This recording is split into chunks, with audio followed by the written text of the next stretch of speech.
તો સ્થાનિક સ્વરાજ્યની ચૂંટણી પહેલા ભાજપ કોંગ્રેસ સહિતના પક્ષો દ્વારા તૈયારીઓ હાથ ધરવામાં આવી છે।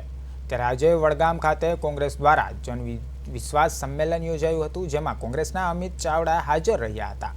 આ સંમેલનમાં વડગામ તાલુકાના ચૌધરી સમાજના આગેવાન ગોવિંદ ચૌધરી સહિત 60 જેટલા લોકોએ અમિત ચાવડાના હસ્તે કોંગ્રેસનો ખેસ ધારણ કરી કોંગ્રેસમાં જોડાયા હતા।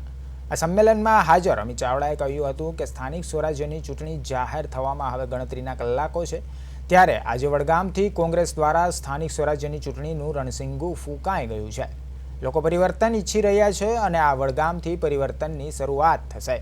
અમિત ચાવડાએ સ્પષ્ટ કર્યું કે આવનારી સ્થાનિક સ્વરાજ્યની ચૂંટણી કોંગ્રેસ પોતાના બળ પર જ લડશે અને આમ આદમી પાર્ટી સાથે કોઈ ગઠબંધન નહીં કરવામાં આવે।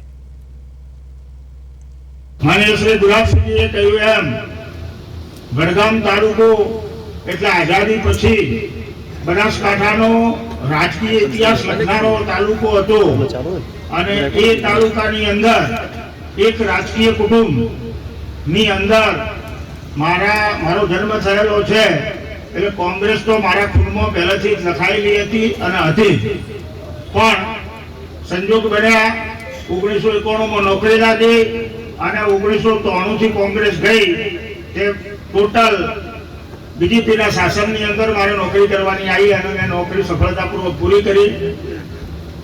1.5 વર્ષ રાહ જોઈ શું કરવું શું ના કરવું, પણ અંતે મારા હાથમાં એવું કબૂલ કર્યું કે ભાઈ આપણે કોંગ્રેસ